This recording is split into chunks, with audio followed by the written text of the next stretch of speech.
Pode falar. Deve estar ruim o áudio dela. Bom, me apresentar para a Paloma, que eu acho que é a única aluna que não me conhece aqui. Acho não, com certeza é a única que não me conhece. Meu nome é Luísa Baroni. Perdão. Eu sou psicanalista infantil também, psicopedagoga. E né, a gente vai começar agora essa primeira aula do ano, que é sobre a parte da infância, né? O nosso desenvolvimento psicológico, psicanalítico, né? Da avaliação psicanalítica da infância. Eu queria que você se apresentasse, Paloma, se você conseguir, para a gente conhecer. Tá conseguindo falar? Tá com áudio bom? É porque eu vi o link e estava a caminho de casa. Eu tô dirigindo ainda. Por isso que eu não tô conseguindo. Tá caindo na internet, tá voltando. Mas eu sou a Paloma, né? Eu me inscrevi nesse curso. No sábado eu não consegui ir, que é longe, eu moro em Nova Iguaçu. É longe. Mas eu espero dar por aquele procedimento, porque eu preciso muito focar nessa parte infantil, né? Que hoje em dia é o que mais tá precisando aí. Então, assim, tá uma demanda muito grande, então eu me indicar esse curso e eu resolvi me inscrever. Uma E é isso. especialidade? Então, eu fiz 5 períodos de psicologia, mas eu já tenho uma outra faculdade. Aí eu ganhei uma pós-graduação em psicanálise, eu fiz por uma faculdade a pós-graduação. Aí eu comecei a atender numa clínica em São João como psicanalista. Só que essa clínica era política. Então ficou 8 meses em andamento, né? Depois das eleições, eles pararam. Uhum. E eu acho que eu preciso de muito mais informações, entendeu? Para poder tentar construir alguma coisa próprio. Aí eu resolvi fazer outro curso mesmo, porque a pós que eu fiz é totalmente EAD, ela não tem essa participação assim online, eu queria mais presencial assim. Igual eu fiz até 2 períodos de psicologia, eu fiz assim também, que foi na pandemia, que eu comecei a fazer. Aí os 2 primeiros foram assim, depois que foi presencial. Aí eu acho que assim é muito válido, entendeu? Agora você ler, fazer prova, ver vídeo é meio complicado. Não é a mesma coisa, com Não certeza não não tem é. como. Por isso, nosso modelo aqui, todos os nossos cursos, eles são assim, online e ao vivo, né? Uhum. As aulas ficam gravadas, vocês podem assistir depois, mas não é a mesma coisa, troca, tirar dúvidas, não é igual. Verdade. E a gente vai falar, né, da questão da infância que você começou, né? A psicanálise infantil, a especialização em atendimento de infância. O psicanalista clínico, ele pode atender todas as idades, né? Mas a especialização, que é as ferramentas próprias para a infância, realmente é um movimento relativamente recente, né? E vai encaixar muito na matéria que eu vou dar agora. As pessoas muitas vezes têm a noção de que criança não precisa fazer terapia. Criança fica bem, gente. Criança lida bem com tudo. Ah, mas vai passar, né? E a pessoa carrega aquilo para a vida inteira, né? Essa noção está começando a mudar mais recentemente. Eu achei, pelo que eles me informaram que seria o curso, eu achei bem válido o conhecimento, né? E é isso. Espero que você goste, tá? E a gente sempre aberto para feedback aí, para você dar as sugestões do que você está achando. Tá bom, obrigada. Nada, bem-vindo. Uhum. Bom, que a gente, né? Por que é tão importante falar da infância? A infância é o período mais importante da nossa vida psíquica, tá? Por quê? Por que ela é tão importante, né? Principalmente pelo olhar psicanalítico, em outras correntes também, mas principalmente pelo olhar psicanalítico, né? Que a psicanálise é uma terapia que ela busca a causa das coisas, né? Então, quando a pessoa tem, por exemplo, uma depressão, uma ansiedade, a gente entende que aquele é um sintoma, né?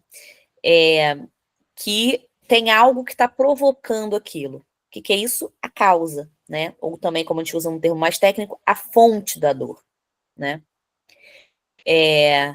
Que é o caos, que está causando. A maior parte das nossas fontes, ou seja, para as causas de problemas que a gente vai ter emocionais, estão na infância, assim, a grande maioria. Claro que a gente pode ter questões, né, que se desenvolvem mais tarde na nossa vida, mas de um modo geral, as principais, a maior parte dos problemas que a gente vai ter estão relacionados com a infância.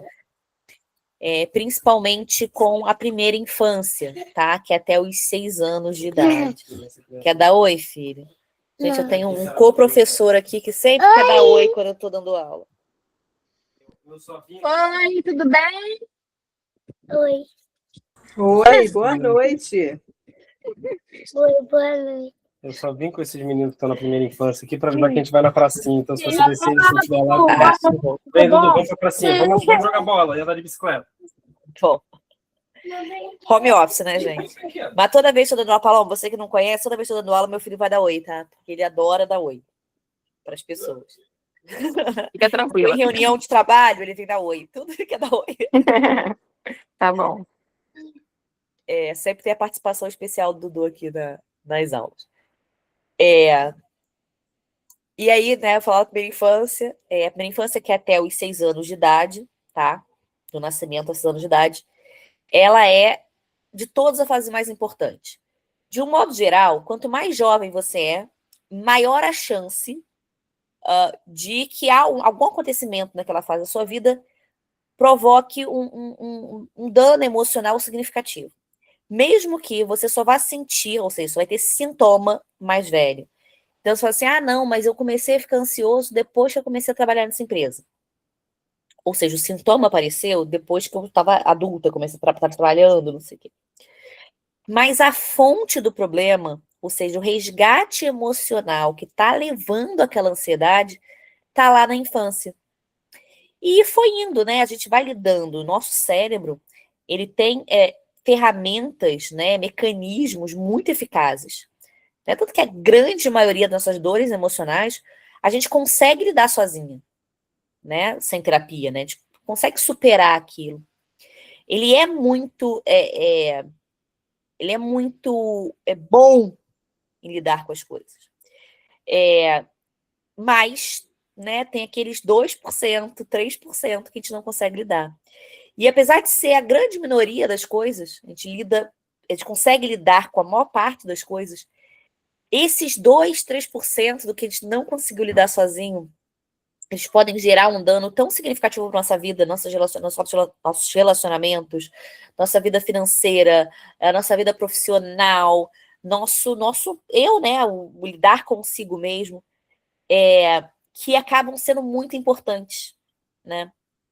Então o cérebro ele vai lidando, ele vai tentando ali maquiar e dar um jeito até o momento que aquilo estoura. Eu gosto de usar uma analogia que imagina que você está colocando água num copo com conta-gotas. Gota a gota. Em algum momento, esse copo vai transbordar. Você vai colocar uma gota e o copo vai transbordar. Mas você não pode culpar aquela última gota pelo copo ter transbordado. Ele transbordou porque se somaram inúmeras gotas, mas enquanto ele não transbordava, eu não, entre aspas, sentia. Eu estava conseguindo controlar, porque ainda estava dentro do copo. A hora que transborda, a gente tem algum transtorno emocional, a gente tem algum sintoma mais grave, como uma síndrome do pânico, um ataque de ansiedade, uma crise depressiva. A hora que transborda, a gente pensa, nossa, foi aquela gota, a última gota. Que depois daquela gota, tudo aconteceu. Mas não foi aquela gota. Ou pelo menos não foi ela sozinha.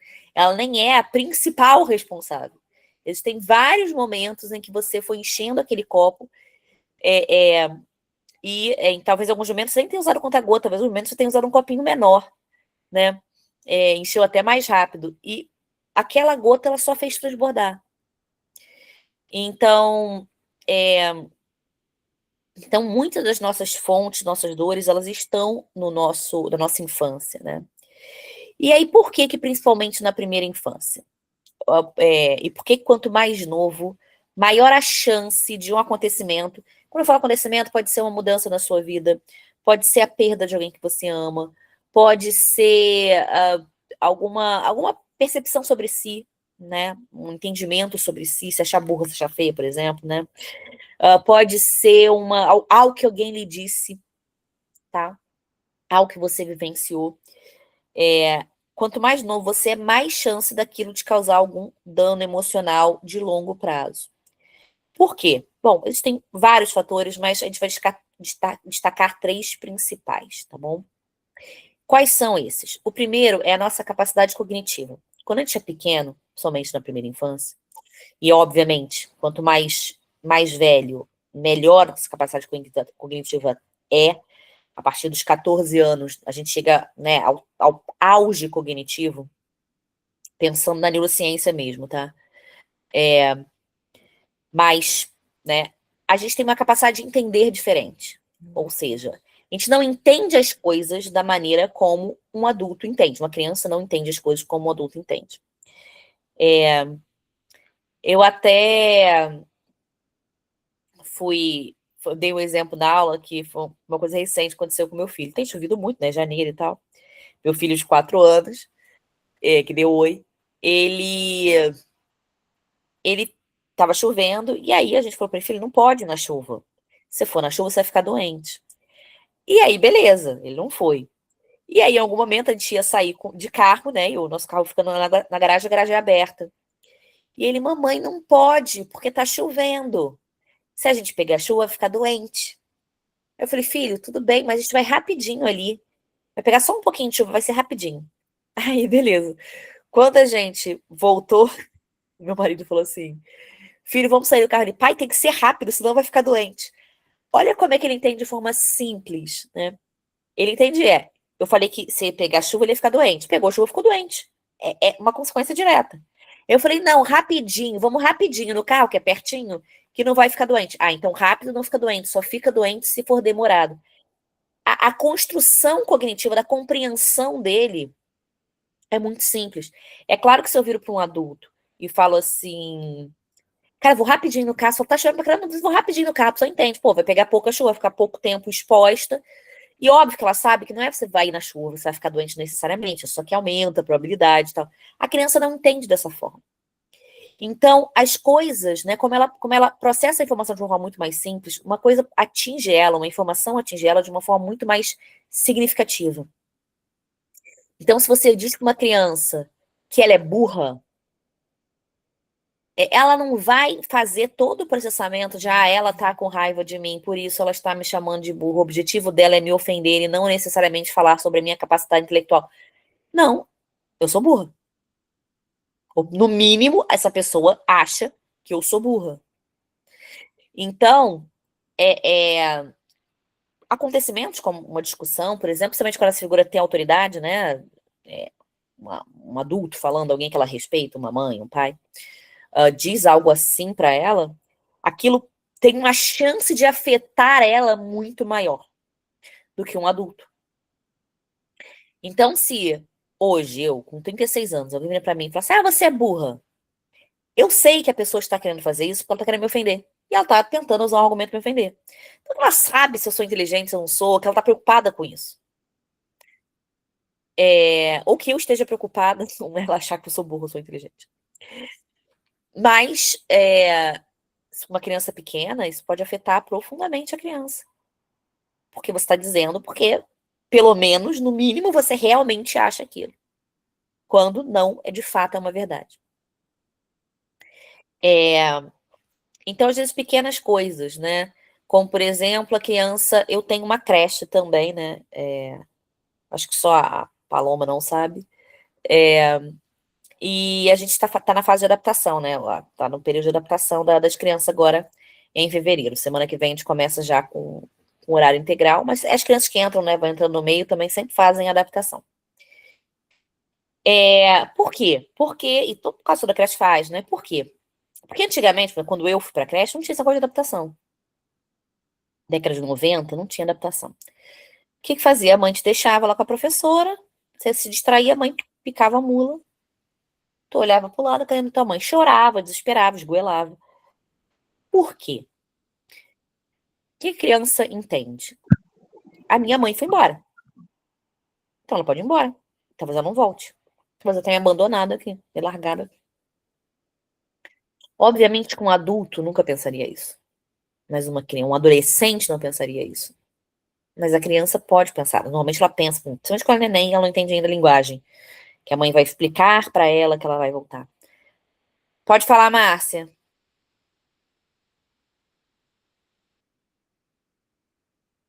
Márcia levantou a mão? Quer falar?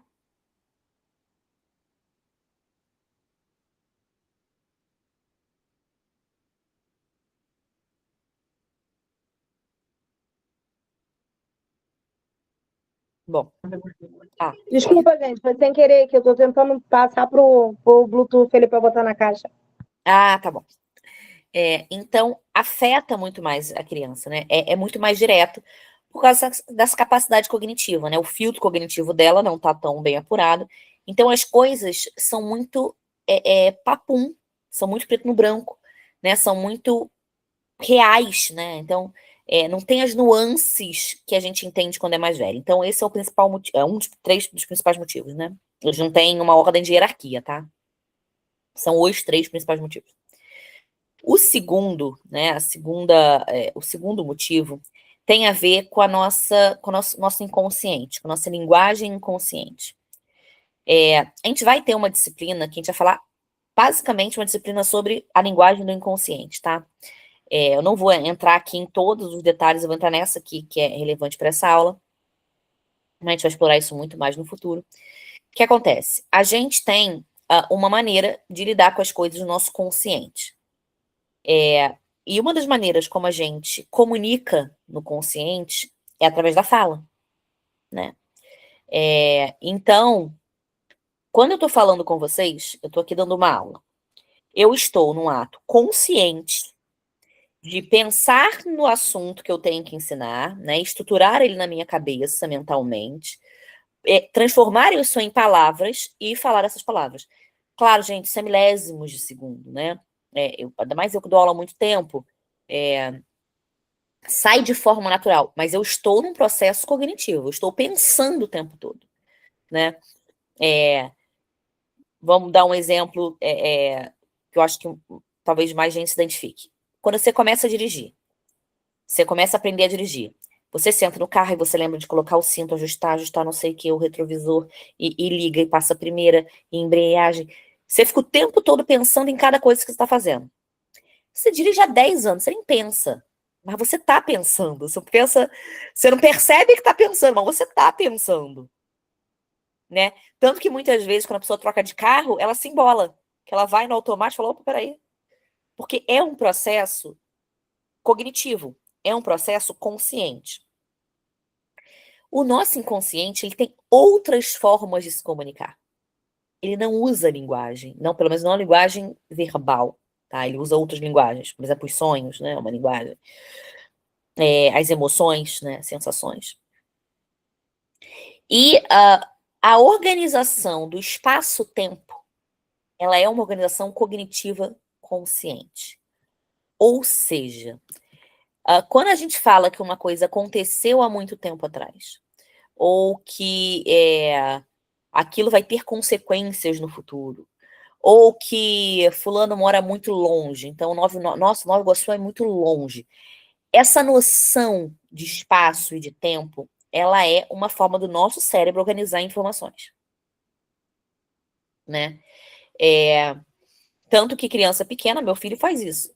Criança pequena, muitas vezes, quem tem filho pequeno aí, que lembra, né, que lembra quando era pequeno, o filho já é grande, a criança fala assim, porque ontem, e não foi ontem, tem uma semana, meu filho fala assim, tudo que era passado é ontem, tudo que é futuro é amanhã. Ele não tem essa distinção linguística do tempo, a gente vai construindo. É um processo consciente. O nosso inconsciente, ele não faz esse processo. Então, quando você ativa uma memória inconsciente, com uma memória afetiva, uma memória emocional, para o seu inconsciente, não faz diferença se aconteceu hoje de manhã ou há 30 anos atrás. Acontece igual. Você revive aquela memória. Você volta para aquele momento. E aquele momento, se você é uma criança que sua mãe te deixou na creche, sumiu, e você achou que sua mãe nunca mais ia voltar, quando o seu cérebro reativa essa memória, você sente a mesma sensação de abandono que você sentiu naquele dia. Mas minha mãe voltou. Só que na hora que você sentiu a emoção, você não sabia que ela ia voltar. Então você vai sentir a mesma emoção que você sentiu quando quando você achou que ela não ia voltar. Pode falar, Iris. Então, boa noite a todos. Boa. Então, no inconsciente não tem não tem o tempo. No caso, não tem o hoje, o amanhã, nem o ontem. É tudo como se fosse o Tudo no agora. agora. Como se acontecesse tudo hoje, agora. nesse exato momento, agora. É tudo no agora. Por isso, Entendi. quando a gente tem memórias muito marcadas do inconsciente, a gente não consegue se livrar delas. Você fala assim, nossa, mas isso aconteceu há tanto tempo. Mas não faz diferença. Tá Como se viva fosse hoje, tipo, alguns hoje. minutinhos. É como se estivesse Entendi. acontecendo nesse momento, na verdade. Ao mesmo tempo, enquanto eu tô aqui, eu tô também revivendo aquela sensação de que minha mãe não vai voltar. E por isso que, às vezes, também, não sei se ocorre bastante com todo mundo, mas às vezes, durante o dia a gente começa a pegar umas memórias que ela vem do nada, a gente fica com aquela sensação como se tivesse acontecido nesse exato momento. Exatamente. É porque a gente chama de memória afetiva. Porque a gente tem memória de trabalho, tá? Que memória de trabalho? Aquela memória que a gente usa pro nosso dia a dia. Então, sei lá, decorar um número de telefone. Eu sei meu CPF de cor. Ela não tem afeto. Eu não fico emocionada em ouvir o meu CPF. É uma memória de trabalho. Essa é cognitiva. É uma memória que ela tem funções cognitivas. Lembrar como se dirige um carro, lembrar como anda. Tá? A gente aprende, é um ato cognitivo, é um ato intelectual caminhar, né? Porque a gente tem que aprender, não nasce sabendo. São memórias de trabalho, são memórias funcionais, né? Também chamadas de memórias funcionais. E a gente tem as memórias afetivas. As memórias afetivas são aquelas que trazem emoção. Elas mexem em algum lugar emocional. Essas memórias afetivas, elas são memórias ligadas ao inconsciente, que a linguagem do inconsciente são as emoções, né? Afeto aí, gente, não é no sentido de, ele é afetuoso, ele é carinhoso, não. É afeto no sentido de emoção mesmo, tá? Tem uma conexão emocional. Então, quando você tem uma conexão emocional com uma lembrança, com algo, aquilo vai te despertar no seu inconsciente e vai te levar para o momento que aquilo aconteceu. Então, você encontra um bichinho de pelúcia da sua infância, você pode chorar. Você não vê há 20 anos, está guardado num baú. Por que você está chorando, gente? É só um ursinho. Ai, mas eu gostava tão de ursinho quando era criança. E a sua emoção vai voltar na criança que você pegou o ursinho. Entendeu? Entendi. Então, sim, é por isso que a gente pega pensando em alguma coisa. Por isso, às vezes, você pega, por exemplo, pensando em alguém que você ama, que partiu, né, que faleceu e tal. E você chora. Aí você fala, nossa, mas eu achei que tinha superado. Você já superou a morte. Mas a pessoa ainda te traz essa emoção, né? Isso é normal. Isso é normal. Alguém mais queria falar? Baixou a mão. Não sei se foi a Márcia de novo, sem querer. Apitou aqui, mas antes de eu ver, tiraram. Bom, se for alguém, levanta a mão. Márcia, você quer falar? Dessa vez Isso, agora eu quero falar mesmo, não foi sem querer, não. Boa noite, todo mundo. É interessante, né, a gente ver dessa forma, porque agora há pouco tempo eu tive com meu filho no hospital, que ele operou a apêndice, né? E daí,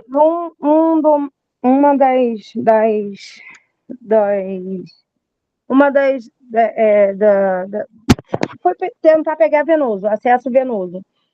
E, menina, nessa tentativa de pegar o acesso, estourou 3 veias e ele já estava irredutível para botar o acesso por conta da agulha, por conta da injeção, E ele entrou numa crise de ansiedade, uma crise de choro, que teve que todo mundo acalmar ele, parar o negócio todo, para pegar o acesso ali, para que pudesse botar o medicamento, né, para que ele pudesse tomar.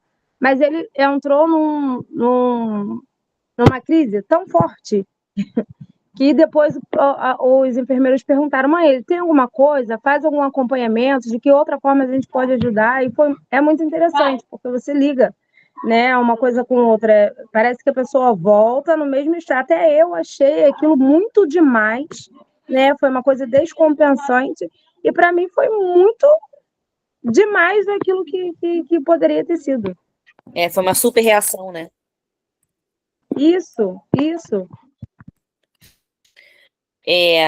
Porque isso, né? Quando a gente tem uma emoção afetiva, a gente volta ao momento. Então, é como se aquilo estivesse acontecendo naquele momento. Então, Quando eu lembro que a minha mãe me deixou na escola e sumiu, eu sinto como se eu tivesse sido abandonada. Mesmo que racionalmente eu saiba que eu não fui.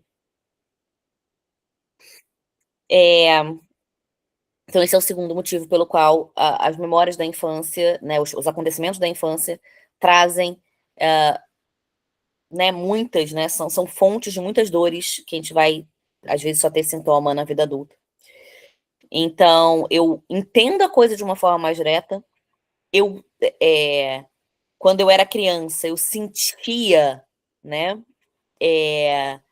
de uma forma mais direta, porque eu entendi o mundo era mais direto, e meu inconsciente vai voltar na mesma dor, E a outra razão é a nossa construção. Durante a nossa infância, até, na verdade, os 9 anos, né? Até um pouquinho mais do que a primeira infância, já pega a segunda infância. A gente está construindo o nosso eu, nosso ego. A gente está construindo quem a gente é. E quando a gente fala de construir, é óbvio que a gente se constrói num sentido mais complexo a vida inteira, né? Mas quando eu falo de construir, nesse sentido, é construir a base, são construir os alicerces, tá?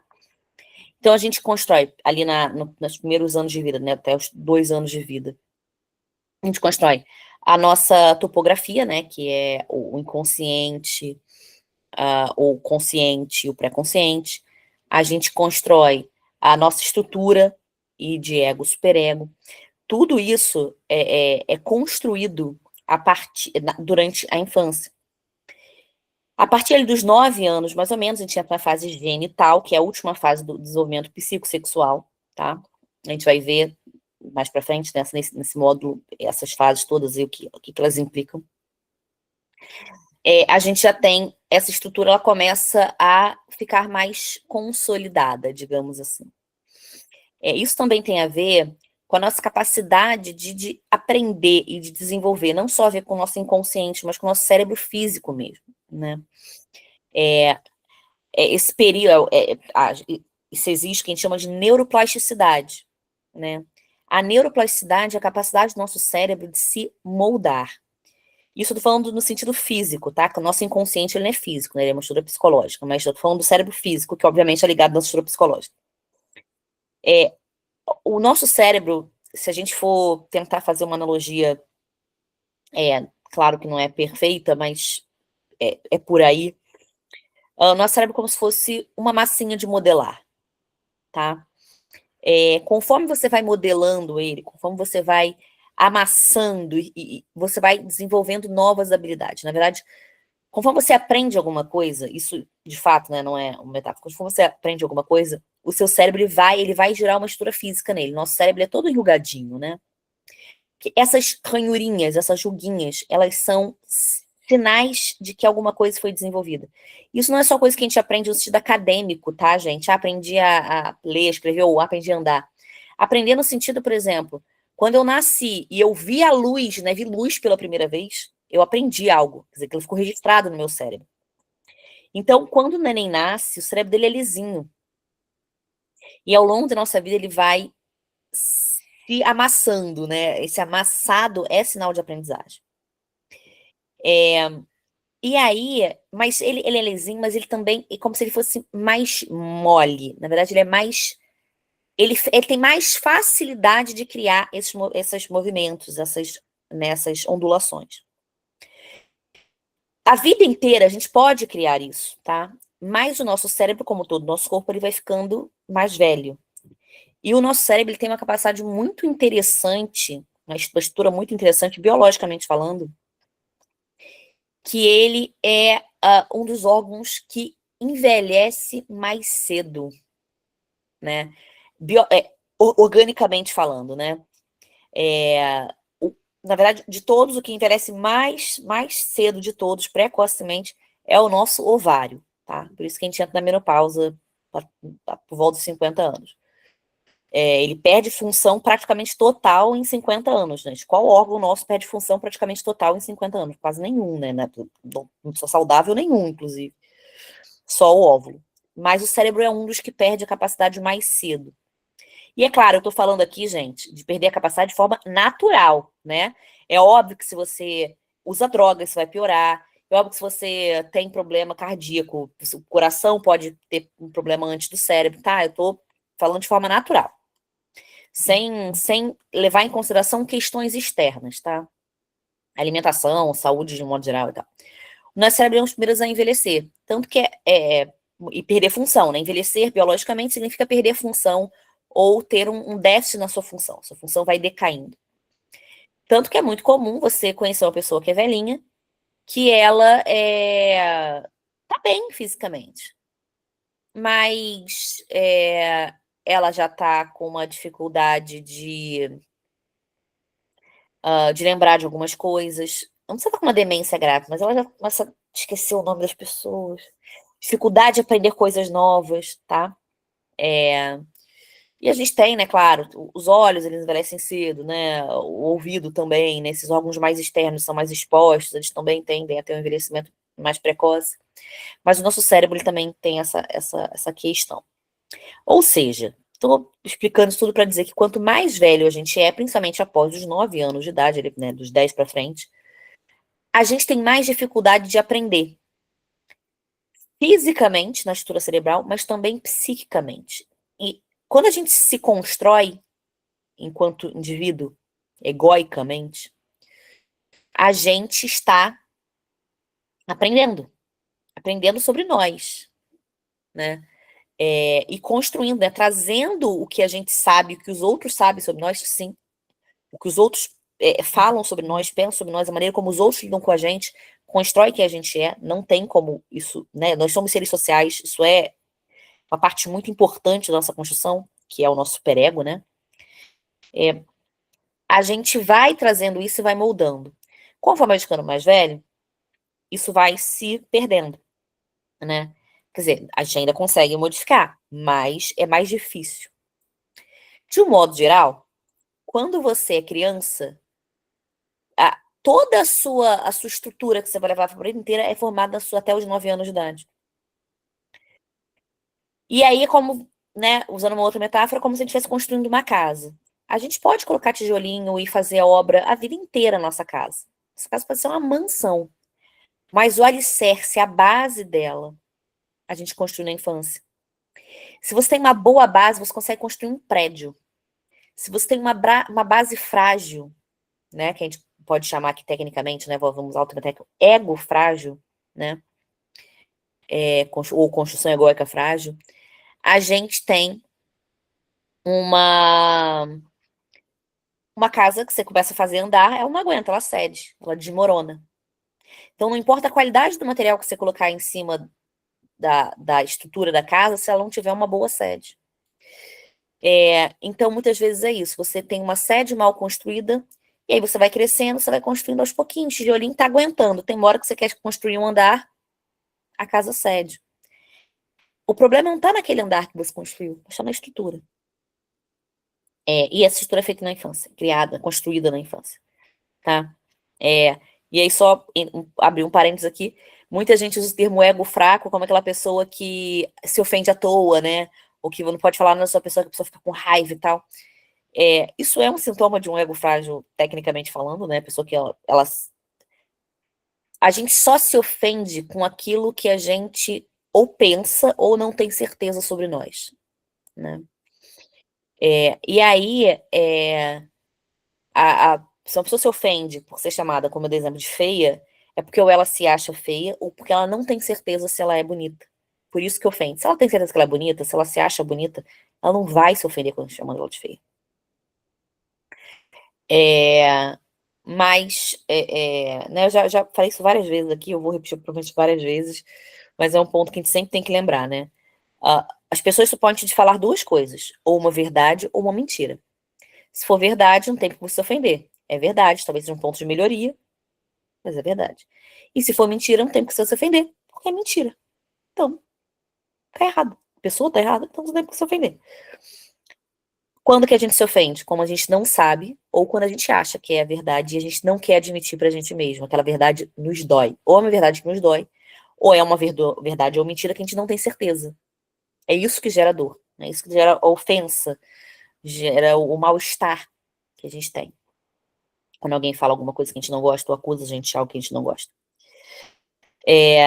Isso é um ego frágil. Você não ter certeza.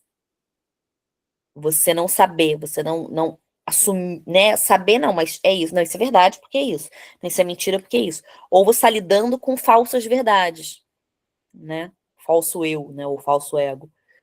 Que é você querer construir, querer passar uma imagem social diferente da imagem emocional interna. E existe um conflito entre essas duas imagens, o verdadeiro eu e o falso eu. Todo mundo tem um verdadeiro eu e um falso eu. A gente vai falar isso, vai ter uma matéria sobre isso, tá? Todo mundo tem um verdadeiro eu e um falso eu. Ninguém é 100% aberto e fala das suas fragilidades emocionais com Uber. A gente vai ter uma persona, né, que aí o Jung vai chamar de persona, social, tá? E isso não é o problema.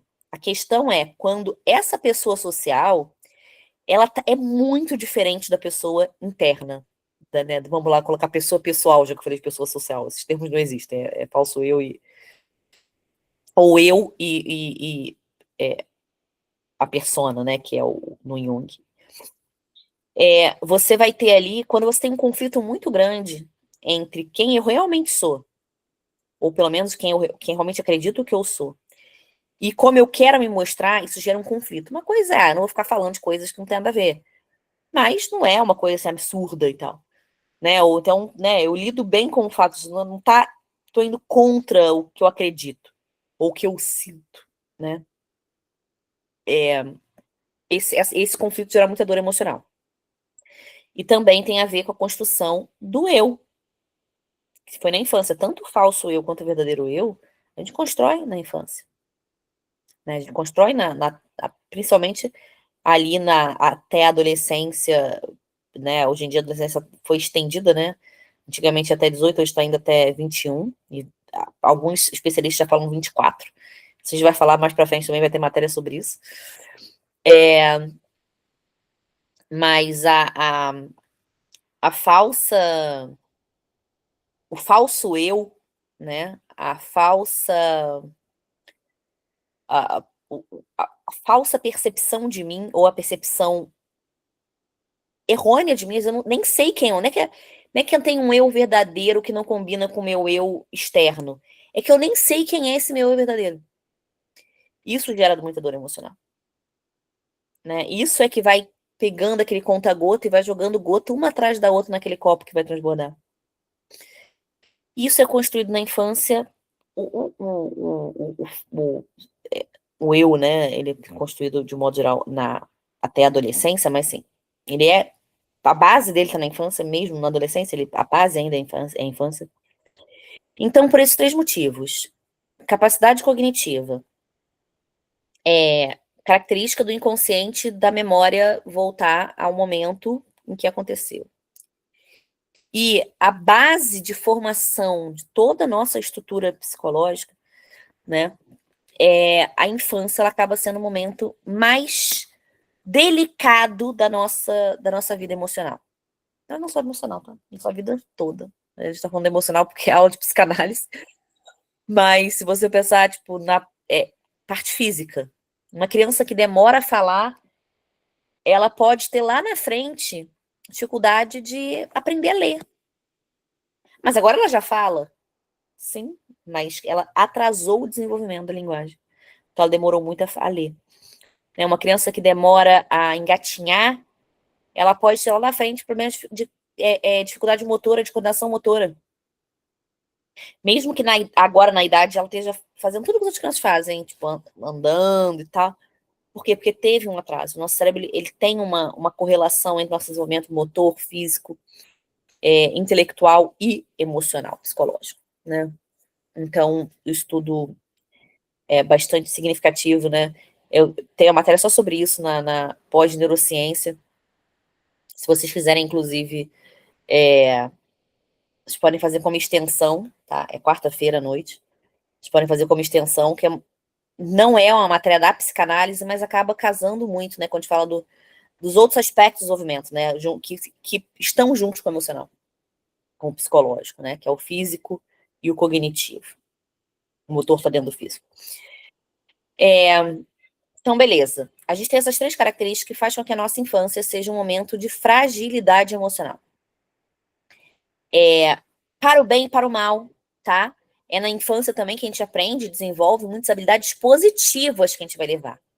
Então, eu estou dando exemplo aqui de uma depressão, de uma ansiedade, mas é também uma boa autoestima, é também uma boa realização social, é também a capacidade de demonstrar afeto. Isso também está na infância, tá? Ou melhor, é construído na infância.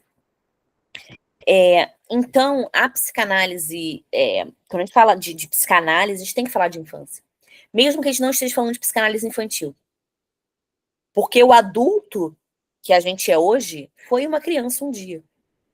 Então, a gente tem que falar de infância, a gente tem que falar de criança, a gente tem que falar de desenvolvimento psicossexual, a gente tem que falar dessa matéria. Mesmo para quando você não fala de psicanálise infantil. Quando você fala de psicanálise infantil, então, fundamental. Você tem que entender em que momento a criança está, você tem que entender se ela está acompanhando emocionalmente o período de vida dela, né? Então, se ela tem a maturidade, chamar de maturidade emocional correta, adequada, assim como a gente verifica se a criança está crescendo no tamanho certo para a idade, claro que tem, né, uma faixa, nem toda criança com 1 ano e 3 meses tem que ter exatamente 85, não é assim, gente, né? Você tem ali as variações, mas tem a faixa do regular, no emocional também. Ela consegue, né, tanto cognitivo, quanto físico, quanto emocional. Ela está dentro da faixa de desenvolvimento, de amadurecimento emocional, isso é muito importante, tudo isso é muito importante. Você precisa acompanhar, você precisa ajudar ela a desenvolver.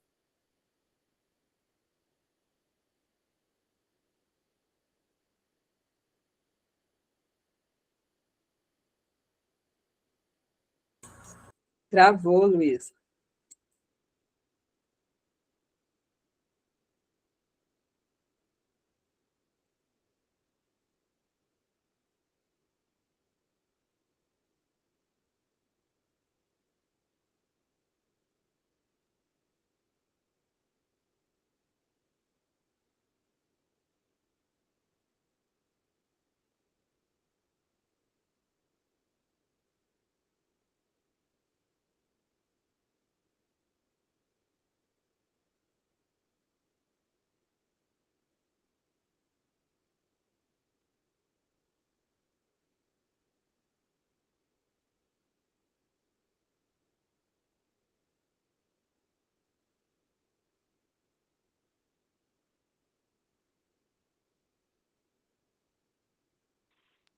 Ela disse no grupo que a internet caiu, que ela já volta.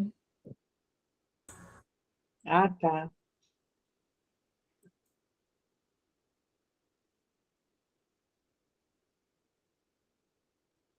Tá sem áudio, tem que ligar seu áudio. Opa, desculpa, gente, minha internet caiu. Espero que o 5G aguente aqui, segure. Caiu do nada. Ah, claro que tá dando uns piripaque recente, tô até meio revoltada com a Claro, querendo sair da Claro já, porque não é a primeira vez, não. Bom, eu não sei em que momento vocês pararam de me ouvir.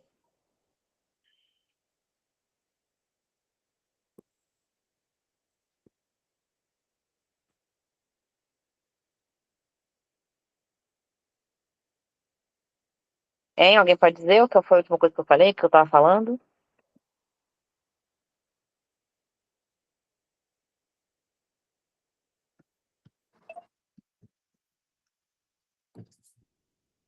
Ah, tá, Sim, beleza. Luiz. Ótimo, era semana. Ah, tá. A infância, ela constrói todo o nosso eu, inclusive os nossos lados positivos, né? Então, mesmo quando a gente não tá falando de psicanálise infantil, ou seja, de terapia com criança, a gente precisa entender a criança. Porque o adulto de hoje foi uma criança. Então, é uma fase fundamental da vida. Você vai tratar da criança que o seu adulto foi, né? Principalmente porque uma parte dos problemas são na infância. E a psicanálise é uma terapia de causa. É uma terapia de buscar a fonte original da dor.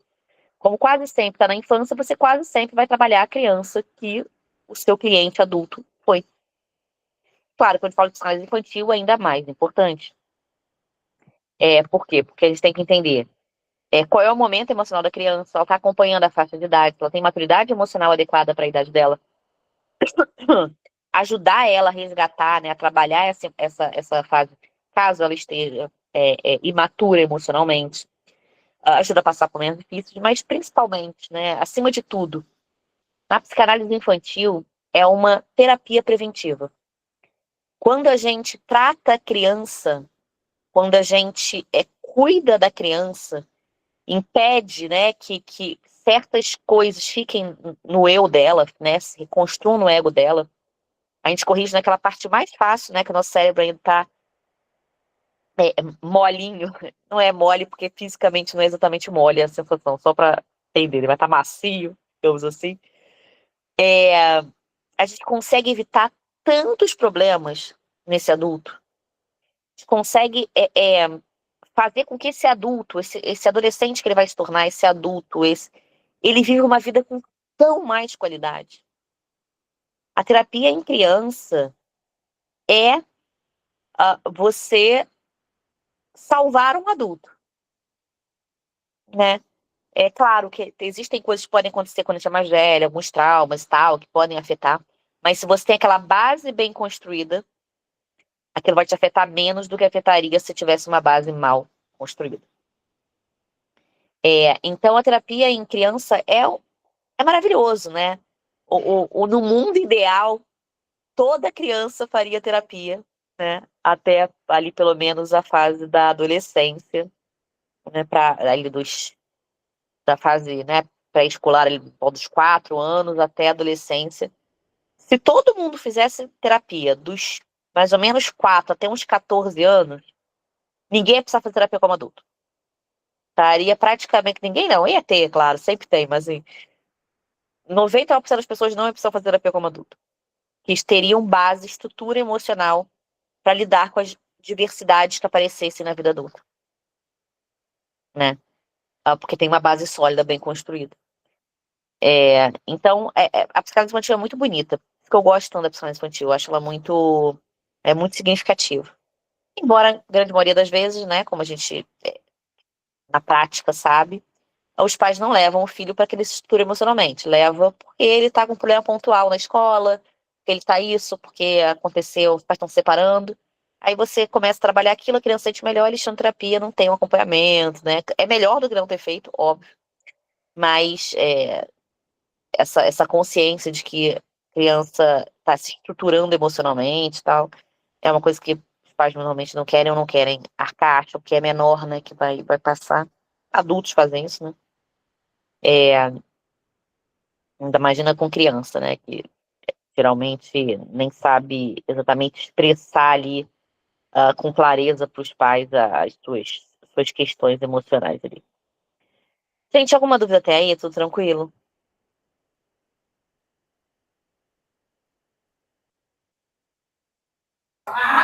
Tudo, Luísa. Mas o que a gente pode pensar acerca de adultos hoje, e sua maioria carrega uma infância traumática, muitos de nós. Então, é complicado isso. Mas muito do complicado hoje é por causa do complicado de ontem, né? Esse é o ponto. A gente carrega muita infância traumática e a gente existe uma negligência emocional na infância. Em que sentidos? Na nossa percepção geral. Claro que a gente não quer, né? A gente não quer que a criança fique chateada, não se magoe e tal. Mas a gente tem uma negligência no sentido de que a gente coloca na criança ou olha para a emoção da criança com a nossa cabeça de adulto. Então, meu filho, por exemplo, começa a fazer manha porque acabou o tempo de tela dele. Ele tem 40 minutos de tela por dia. Acaba o tempo de tela.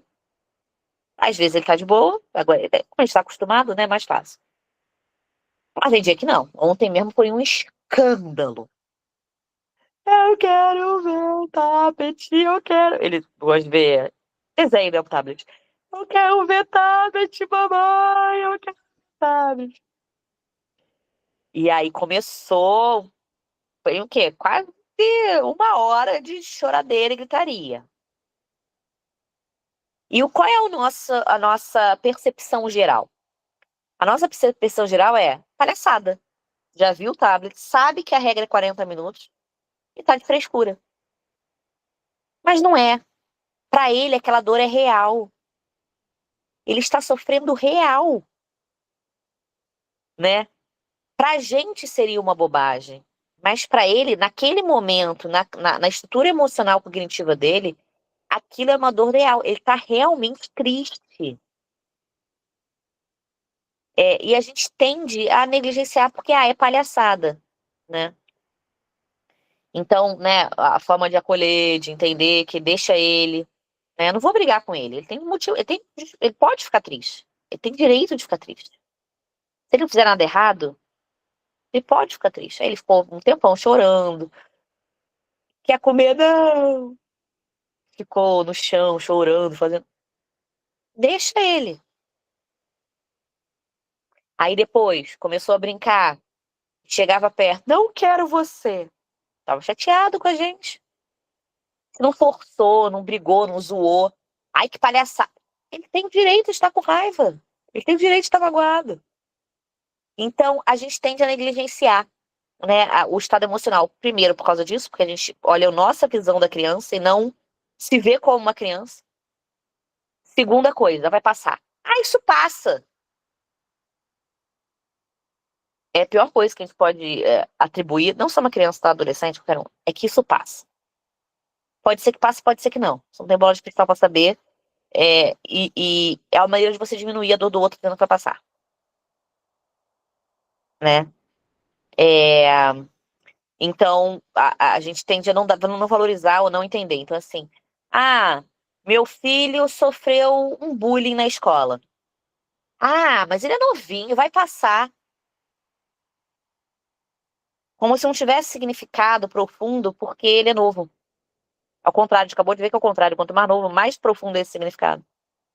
E outra coisa que é um erro que a gente comete, inclusive com adultos também, mas principalmente com crianças e adolescentes, que é: eu passei por isso e sobrevivi.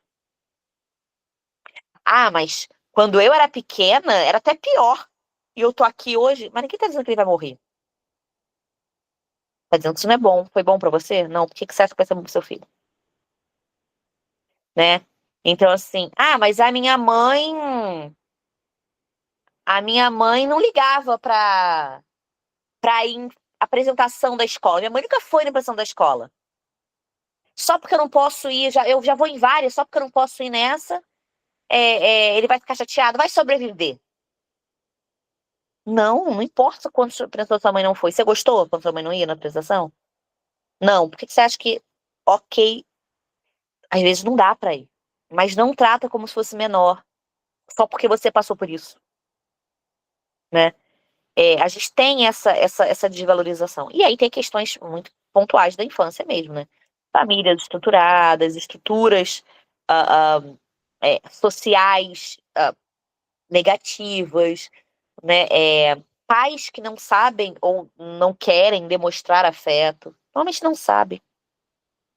Então tem tudo isso. Pode falar, Fátima. Luísa, você deu o exemplo do seu filho com a questão do desenho ontem. Ele tem 4 anos, não é isso? Isso, 4 anos. E quando uma criança maior tem esse comportamento, a gente sabe que existe a frustração, sim, que a criança precisa passar pela frustração, porque também faz parte do crescimento. Mas quando eu devolvi o tablet, deixei ele chorar. Sim, mas quando é uma criança de 7, 8, 9 anos que tem esse comportamento. Então, Fátima, 8, 9 anos, ele está saindo da segunda infância para entrar na fase de latência, né, na pré-adolescência. Uhum. Então, ele não está ainda com o amadurecimento completo, tá? Se ele tiver ele foi uma coisa muito de neném, tipo, jogar no chão, bater pé e tal, talvez tenha que trabalhar a maturidade emocional dele. Talvez ele esteja imaturo emocionalmente. Ele ainda lida com as coisas de uma forma como uma criança mais nova do que ele é. Mas se ele ficar frustrado, ele bufar, fechar a cara, cruzar o braço, fazer cara de mal, tudo que você pergunta, não quero, não. É normal para 8, 9 anos, tá? Uhum. Então depende. Se fizer igual neném, nem meu filho fez ontem, né? Meu filho já não faz que nem uma criança de 2 anos, né? Porque ele já tem 4. Mas igual meu filho fez, ele fez com 8 anos, jogar no chão, ficar batendo, rodando no chão, tocando o chão, Existe uma imaturidade emocional. Agora, se ele fica de cara feia, fica bufando, não quero, não fala comigo, vou ficar no meu quarto. Tá na idade. Tá, então é normal, né? É normal. Falei, não é, vai fazer aquele showzinho de neném de 2 anos. Uhum. Mas é normal. É normal chorar, é normal bufar, é normal ficar de cara feia, é normal. Fala, eu não te amo mais, eu não quero você aqui perto É de mim. normal. É normal. Eu te odeio. Eu não quero que É você seja assim. minha Aí mãe. passa 5 minutos, mamãe, eu É te chato. amo. Tá da boca pra fora. Eu não quero que você seja minha mãe. Eu vou pra casa da minha avó. Tudo isso. Desse jeito. Eu vou falar com o meu pai que você está me maltratando. Que você fez isso comigo. Perfeitamente normal na cidade, tá? De 8, 9 anos. Perfeitamente normal. Obrigada. Ele ainda é Tá criança. bom. Tá bom, obrigada, Luísa. E você lida, né? Significa da mesma forma. Não é não deixar ele se frustrar, ele tem que se frustrar e tem que aprender a lidar com isso. Mas é não punir a emoção. Se ele tá de cara feia, bufando, não jogou nada, não quebrou nada, só não quer falar com você, deixa ele viver a emoção dele. Ah, não. Aí ele veio, pegou o negócio e tacou na parede. Aí você briga. Não porque ele tá com raiva, mas porque o comportamento dele foi tacar na parede. Ele tem direito de ter raiva, não tem direito de quebrar as coisas. Aí você fala, vai ficar de castigo porque tá com raiva. Não, vai ficar de castigo porque você quebrou o negócio. Estar com raiva não é motivo pra se quebrar as coisas. Né? Você pune a atitude, não a emoção. Isso é um ponto importante pra lidar com ele. E às vezes, muitas vezes, os pais ficam assim, ficar de carinha feia? Ih, ó o bobão aí, ó o crianção. Isso não é legal. Porque você tá diminuindo a emoção que ele tá sentindo. Deixa ele quieto. Não quer falar com você, não fala com ele. Aí oferece, quer não sei o que. Não, tá bom, fica quieto. Não precisa também ficar diminuindo a emoção, né? Ficar brigando assim, olha aí que bobeira, tá com raiva à toa. Não importa à toa ou não à toa, ele tá com raiva, deixa ele ter raiva. Entende? Opa, alguém entrou na chamada. Como é que eu aceito chamada aqui, né? Celular, eu não sei. Peraí. Só um minuto, gente. Alguém entrou aqui, eu não consigo. Não sei usar direito pelo celular. Tô meio. Tecnologia não é muito a minha praia, não. Peraí.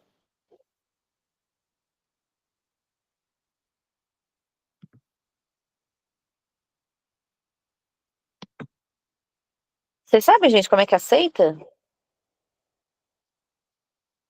Ferramentas, será? Pessoas, achei. Oi. Oi, Simone. Desculpa, eu demorei a te aceitar porque eu tô no celular, que a minha internet caiu aqui, e eu não sou tão boa em achar que eu demorei um pouco para achar onde é que aceita a pessoa. Boa noite, obrigada. E a gente tem, hoje em dia, claro que a gente sempre teve infâncias complicadas, tá? Infâncias complicadas sempre acontecendo, inclusive, a questão do afeto hoje melhorou, se tem mais afeto, em média, né, do que se tinha antigamente. Mas tem algumas questões hoje que também são complicadas na infância, que são questões sociais, né, gerais, e que afetam a criança, tá? Falta de estrutura familiar. E quando a gente fala de estrutura familiar, primeira coisa que vem na cabeça das pessoas, pais separados, pai com outra família, né? É também, mas não é central isso. Estrutura extra-emocional. Então, os pais podem ser divorciados, casados com outras pessoas, terem filhos com outras pessoas, e serem pais com estrutura emocional. Dão estrutura emocional para os filhos. Cumprem os seus papéis de pai e mãe, que a gente vai falar na próxima aula, papel pai e mãe. Mas podem ser pessoas casadas sem estrutura emocional, que não cumprem os seus papéis maternos e paternos na vida daquela criança, né? E aí, essa falta de estrutura, ela se dá por muitas coisas. A sobrecarga da vida moderna, né? A vida moderna é muito mais sobrecarregada em questão de obrigação, né? Então, precisa se trabalhar mais para se ter alguma qualidade de vida. Se cobra mais em questão de qualidade de vida. Se cobram outras coisas, então não basta você, né? Você pegar, sei lá, meu avô. O que a sociedade cobrava dele? Que ele tivesse um emprego, que ele ganhasse o suficiente para alimentar a família. Era o que a sociedade cobrava dele, né? De um modo geral. O que a sociedade cobrava da minha avó? Que ela fosse uma boa mãe, que ela cuidasse dos filhos, da casa e do esposo.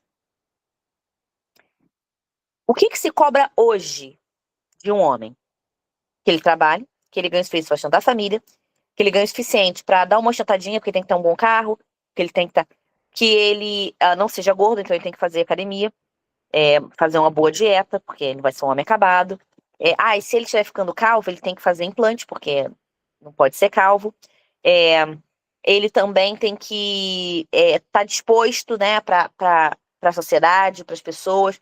Vai ficar um velho que só fica em casa, que não, só tem 30 anos, você não vai sair, não vai pra rua. Ele tem que ser rede de apoio da esposa. Ele tem um monte de coisa. Mulher tem que cuidar dos filhos, da casa, do marido, a mesma coisa que você tinha que fazer, mas tem que trabalhar fora, tem que ganhar o próprio dinheiro. Tem que estar bonita, tem que estar com a unha feita, o cabelo arrumado, essa raiz aí branca, feia aparecendo. Não vai arrumar um cabelo, tem que estar com bom peso, tem que fazer não só comida para alimentar a família, mas tem que fazer uma dieta saudável, balanceada. Tem que levar os filhos para escola, natação, violão, futebol, inglês. Ou seja, o mundo moderno nos cobra, e automaticamente a gente se cobra muito mais, né? E isso gera uma falta de estrutura, atrapalha a estrutura familiar. Por quê? Porque se eu tenho mais coisa para dar conta, provavelmente eu vou fazer pior cada uma delas. Então eu tô de unha feita, de cabelo em dia, com a casa arrumada, com isso, mas eu tenho menos tempo para ficar com meus filhos, por exemplo. Porque eu tava na manicure. Então, esse excesso de cobrança do mundo moderno também ajuda a estruturar. E aí vem, provavelmente, o principal fator da falta de estrutura atual das famílias, que é a internet, gente. A internet ela é maravilhosa, ela permite que a gente tenha uma aula ao vivo. Isso é muito bom, né? Eu já tive aluna aqui que morava na Itália, brasileira, né? Que morava na Itália e teve aula comigo. É maravilhoso, né? A Maria, que quem é mais antigo, chegou a estudar com ela. Ela morava no Nordeste, não lembro qual cidade, mas ela morava no Nordeste, ela podia ter aula. Isso é muito bom. Mas como tudo na vida tem o lado bom e o lado ruim. A internet tende a afastar as pessoas, né? Cada um fica no seu mundo, no seu celular. Então, quantas vezes você não vê isso numa casa? Tá na sua casa. O marido tá na sala, numa poltrona, a esposa tá no sofá, na outra ponta, o filho tá deitado no meio, o filho tá vendo TV, o marido tá mexendo no celular e a esposa tá mexendo no celular. Ou seja, uma família que tá no mesmo cômodo, no mesmo sofá, e eles não têm conexão, porque cada um tá vivendo o seu próprio mundo. Isso acontece muito, né? Cada vez mais, né? A atração do que a internet proporciona, em especial as redes sociais, essa coisa do algoritmo, né? Que ela sabe o que você gosta e encomenda mais, né? Aí é uma questão que a gente vai falar mais pra frente, a questão da dopamina, né? De ficar alimentando o seu prazer ali para você não sair daquilo, te faz com que seja muito mais interessante emocionalmente para você estar no celular do que estar no momento em família, né? Famílias que estão almoçando, né? Juntas. Tá todo mundo na mesa almoçando, mas tá cada um olhando pro seu prato e pro seu celular. Não tem uma conversa, não tem um oi entre pessoas. Isso tudo é falta de estrutura. Então, quando a gente fala de falta de estrutura, não é só pai separado. A estrutura, ela é muito mais complexa que isso. E óbvio que isso não começou ontem. Algumas coisas melhoraram, né? Os pais são mais presentes na vida dos filhos. Pra você pegar na época do meu avô até foi um pai muito presente, mas ele era exceçãozíssima da regra. Hoje em dia é mais comum você ver pais presentes na vida dos filhos, se importando com os filhos, são os filhos pequenos, né? Até na questão do afeto, do abraçado, beijar. Meu avô sempre foi um pai muito presente, sempre foi um avô muito presente. Mas ele era uma pessoa que... Eu vou não falar eu te amo, assim. Inclusive, é engraçado, porque meu avô começou a falar eu te amo assim, né, de forma deliberada, digamos assim, não tão deliberada, eu dava uma forçada, mas sem ser num momento especial, sabe? Porque eu fazia isso com ele. Meu avô era assim, eu era muito grudada com meu avô já é falecido, mas eu era muito grudada com ele. Eu sou muito grudada com a minha avó, né? A esposa dele, meus avós paternos. E eu ficava falando, eu devia ter ali, estando na adolescência, uns 10, 11 anos. Eu falava, avô, eu te amo. Ele falava, minha filha. Eles chamam de filha. Ai, filha. Aí eu comecei a cobrar. Eu falava, vô, você me ama? Ele, claro, filho. Eu falei, então fala, vô. Ele, te amo, filha. Aí, e eu comecei a fazer isso com ele, né? Obrigar ele a falar eu te amo pra mim. Porque quando eu falava, vô, eu te amo, ele falava, ai, filha. Eu sabia que ele queria dizer eu também te amo. Mas ele não tinha esse hábito. Isso não foi construído nele. Né? Na casa dele nunca ninguém falou eu te amo um pro outro. Então... e meu avô era uma pessoa carinhosa, tá? Ele era um avô de, quando a gente era pequeno, de pegar no colo. Ele fazia, né? Ele sentava perto da gente, fazia carinho. Meu avô gostava de fazer cafuné. Ele fazia cafuné nas cabeças. A gente estava na sala. Ele sentava do lado assim, pegava, fazia cafuné gostoso. Ele era carinhoso, que pra idade dele, pra geração dele, era raro já. Mesmo assim, ele não falava eu te amo, né? E aí, depois que eu enchi tanto o saco dele, que ele começou a falar mais eu te amo até pros outros netos, pra esposa. Porque eu treinei ele pra falar eu te amo. Ele falou, também o quê, vô? Também te amo, filha. Eu falei, ah, tá bom, vô. Tinha entendido, você não explicou? Eu brincava com ele assim. Então, hoje em dia as pessoas têm mais, né? Falam mais eu te amo, beijam mais, abraçam mais os filhos. Isso é muito bom, né? Isso mudou. Principalmente os pais. As mães também, né? Se for ver, por exemplo, os relatos da minha avó, de como a mãe dela lidava com ela, extremamente frio, né? Até porque a mulher antigamente tinha muito sobrecarga familiar, né? Tinha muitos filhos e tinha que lidar com casa e tinha muita sobrecarga familiar, não era tão externa como hoje, mas geralmente, né? Pô, minha bisavó teve 9 filhos, né? Não que isso seja motivo para não dar afeto, né? Mas já era uma sobrecarga. E as pessoas não falavam de saúde emocional. E também não foi acostumada a receber o te amo, também não, né, não tinha essa relação. Não se casava por amor, se casava porque, minha bisavó mesmo se casou porque ela estava ficando velha. Ela já tinha 26 anos, na época dela, era considerado que ela era velha para casar, ou ela casava ou ficava pra titia. Como ela queria ficar pra titia, ela casou. Assim, não sei se depois ela passou a amar meu bisavô, mas assim, não foi por amor, paixão. Era muito diferente, isso era pior. Isso era bem pior. Por outro lado, as pessoas tinham mais tempo de conexão. Elas podiam não falar eu te amo, ou ser tão carinhosas fisicamente um com o outro, mas elas comiam junto. Conversavam durante a refeição. Mas elas sentavam no chão da sala, né? Meu pai com meu avô com meu pai.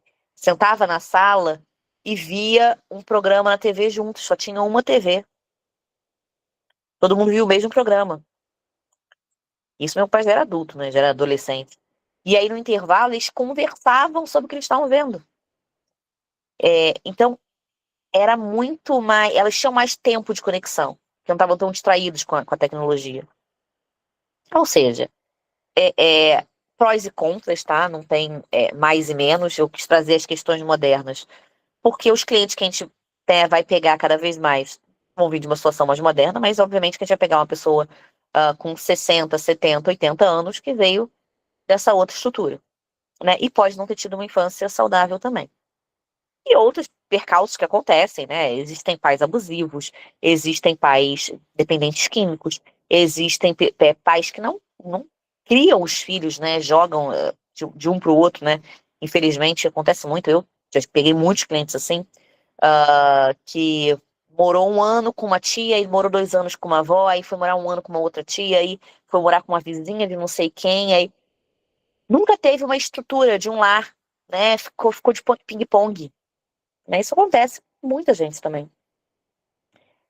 E tudo isso tem um peso na infância que a gente acha que superou quando a gente fica adulto.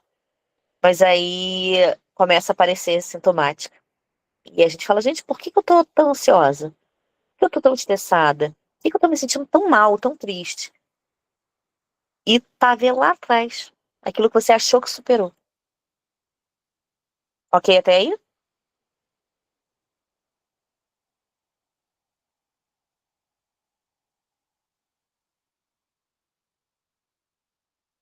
É, passei bastante informação, estamos falando há várias horas. Falando há várias horas consecutivas. Então, vamos fazer uma dinâmicazinha para dar uma relaxada aí? Eu quero que vocês. Pega uma caneta, quem puder, eu vou dar uns minutinhos pra vocês pegarem papel e uma caneta. Quem não tiver aí. É passeá-lo com papel e caneta, né? Mas eu sei que tem gente que não aceita. Posso? Todo papel e caneta? Bom, eu quero que você. Vamos fechar o olho para ajudar, né, a ativar a memória. Respira fundo e solta. Respira fundo e solta. Respira bem fundo. Solta pela boca devagar. De novo.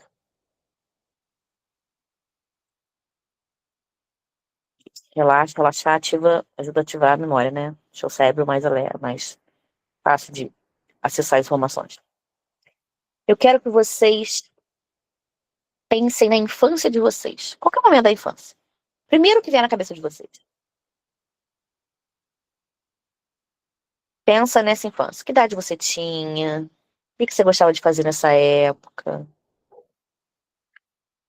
Você pensava sobre alguma coisa? O que você, né? Quais eram os seus interesses? Como você agia? Como você se sentia? Era um momento bom? Era um momento ruim da sua vida?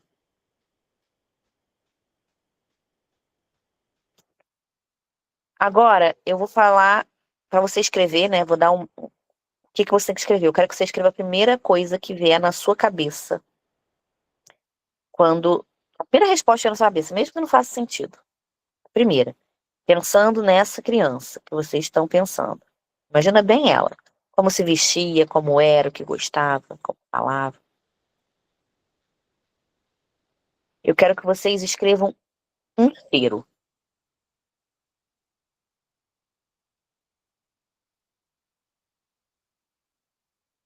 Eu quero que vocês escrevam a primeira coisa que vem na cabeça de vocês, a primeira palavra que vem na cabeça de vocês, quando eu digo a palavra pai.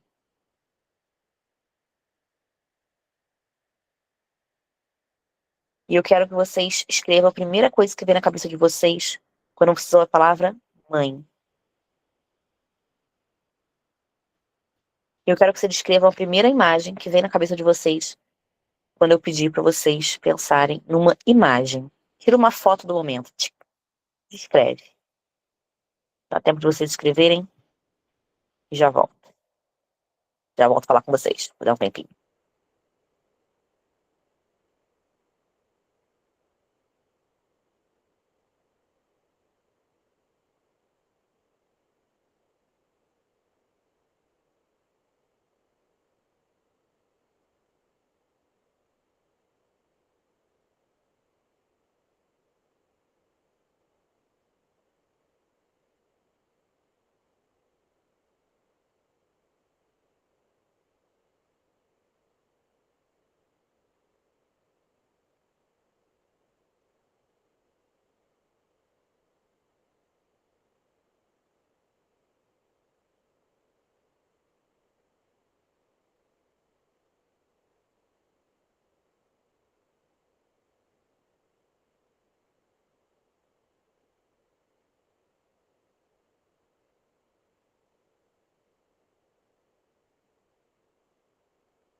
Oi, gente.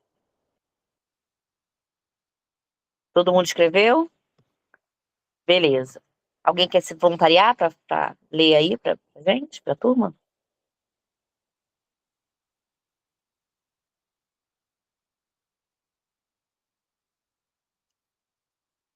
Vamos lá, não sejam tímidos. Quem quer começar?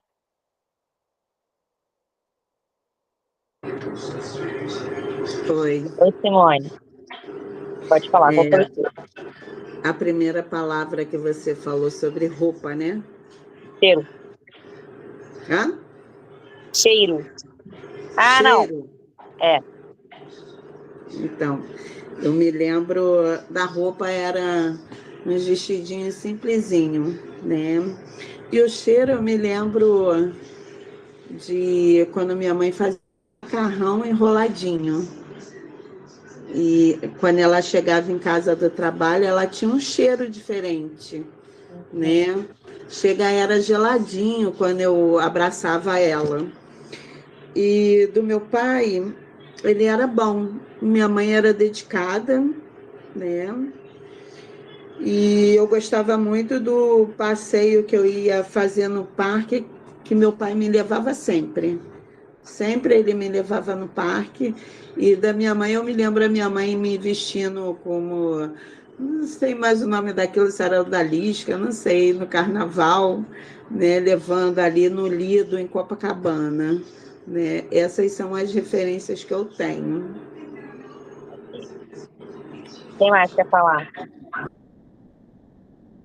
Eu vou falar, Luísa. Fala, Fátima. Então, o cheiro, eu não sei o porquê, até hoje eu sinto esse cheiro, mas eu não sei o porquê. São de flores. Pai, raiva. Mãe, saudade. E você pediu para descrever uma imagem, né? Eu só não entendi essa imagem seria de quê exatamente? A primeira imagem que vier na sua cabeça. Então, quando você começou falando para a gente lembrar de uma questão da infância, que a gente era feliz, que a gente gostava, alguma coisa assim, eu lembrei eu com 10 anos jogando handball, porque eu era jogadora. Então, eu me veio essa imagem ganhando a medalha de ouro, e aí nessa imagem me veio que eu estava feliz por conta dessa vitória. Realização, claro. Legal. Então, é isso. Legal. Essas coisas que a gente não sabe, não sei por que que eu lembro dessa roupa ou desse cheiro e tal.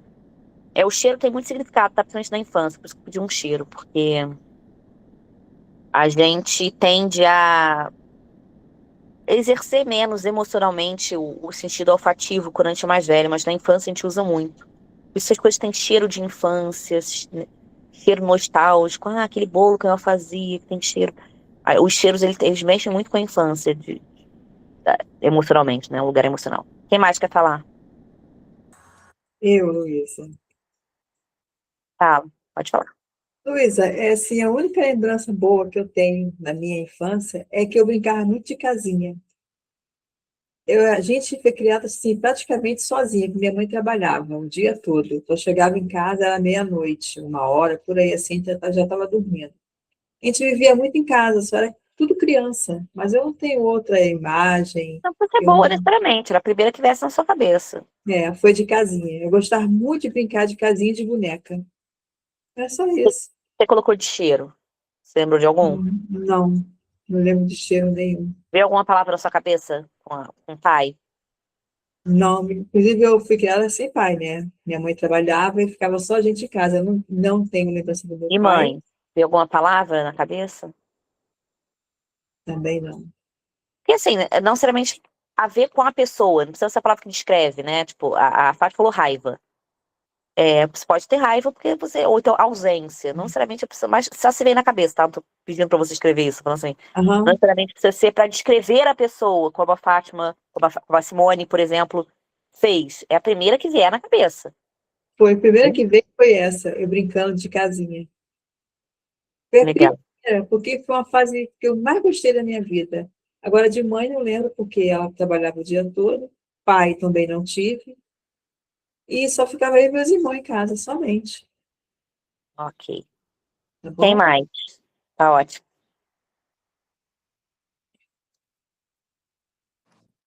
Oi, Luísa, vou falar então. Pode falar. Então, o cheiro, não veio nada na minha cabeça, não, sobre o cheiro. Quando eu lembro do meu pai, eu lembro de decepção, essa palavra. Vem muito na minha cabeça. Ah, Da minha mãe, é pilar. Minha mãe só pensa essa palavra, é pilar de todo mundo. E sobre uma imagem que você vê qualquer imagem na cabeça, vê uma imagem de tristeza.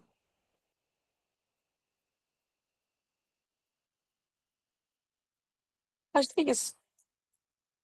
Ok. Alguém mais quer falar?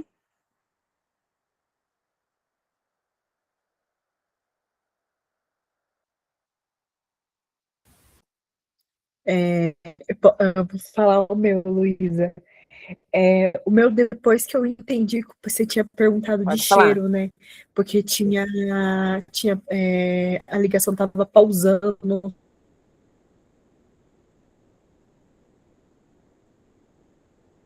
Não sei se Ok. ouve bem.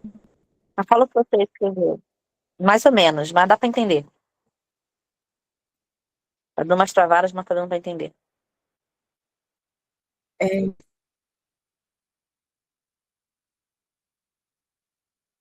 E agora piorou.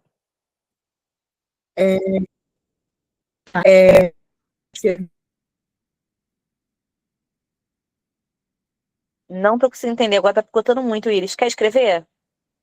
guardada, sabe?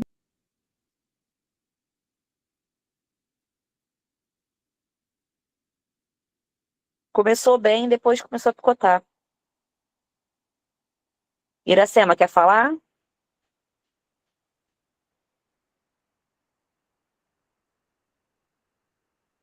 A imagem, né? Então, eu tenho dificuldade de lembrar muito dessa fase, muito. É incrível isso. Não consegue, só fatos pontuais, bem isolados e bem distantes, que talvez, se eu fosse retratar, eu não faria, assim, com fidedigno, né? Aquele momento que aconteceu. Então, assim, é bem complicado. É uma coisa, assim, inexplicável. É muito raso, é Na verdade, muito distante. muita gente tem bloqueio de memória da infância, tá? Acho que, né, vocês sabem, a Paloma não, mas minha área de especialidade é ansiedade e depressão. É muito comum, principalmente em pessoas ansiosas, até mais do que pessoas deprimidas, bloqueio de memória da infância. Começar a ter memória, mesmo, lembrar mesmo, né? Pode lembrar as coisas assim, soltas, como você falou, Iracema.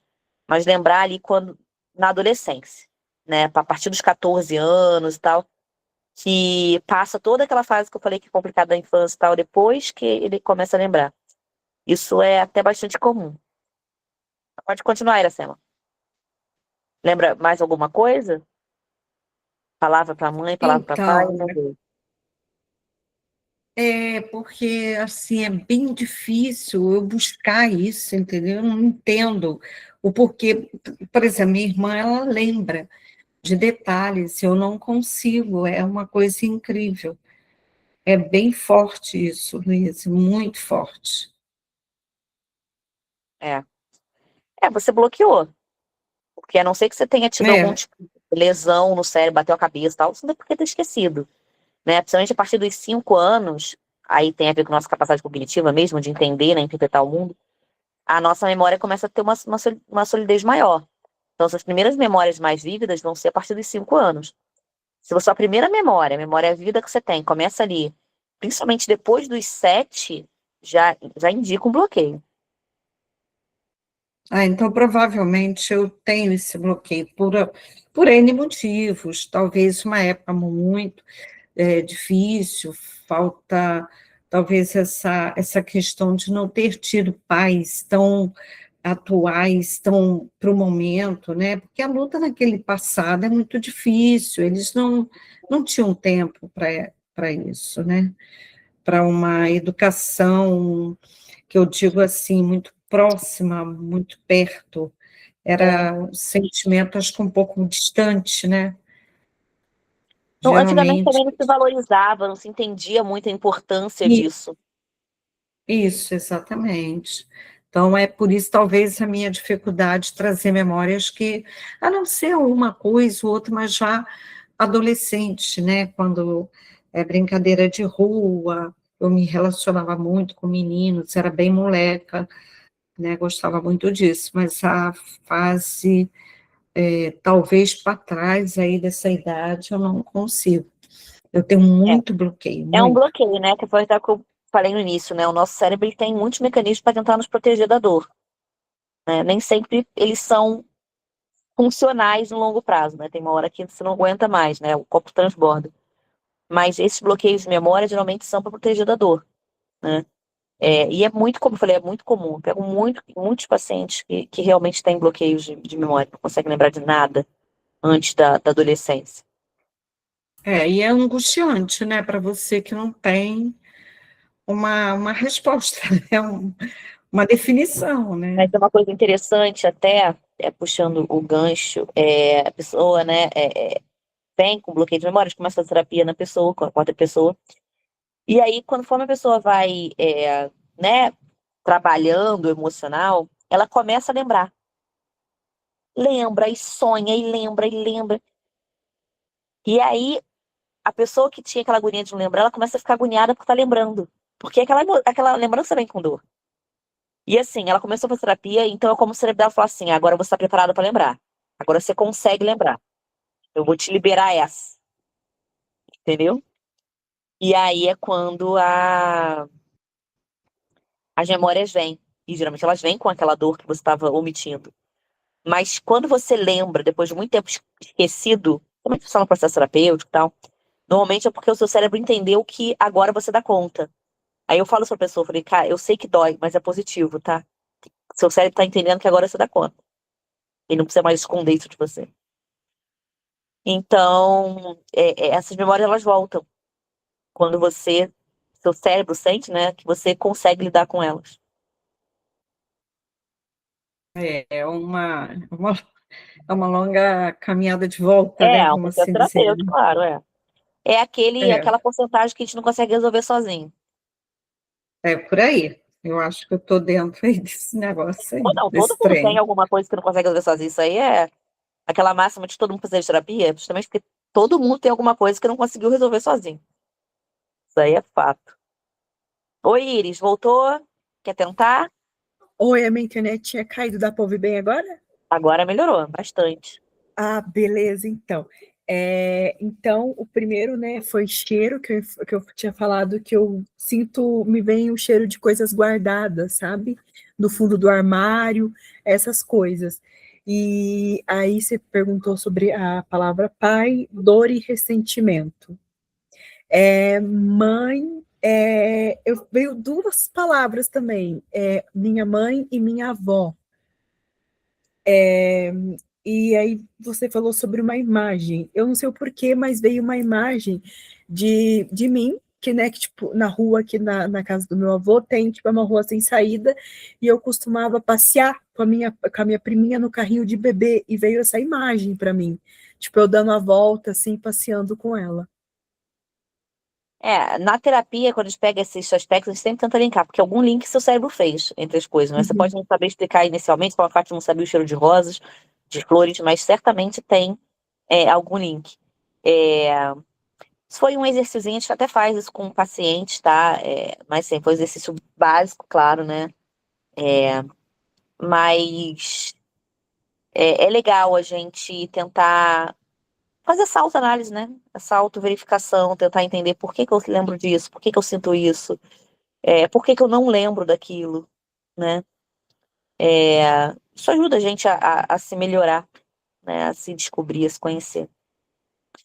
Ok, até aí? Dúvidas? Beleza, gente. Então por hoje é isso. Boa noite. Bom descanso para todos. Eu estou com uma fome colossal que eu não jantei. Eu vou comer alguma coisa e vou dormir. E ó, um grande beijo. Boa noite para todos. Tchau, boa noite para Boa todos. noite, Até tchau. sexta-feira. Fiquem com Deus. Até sexta.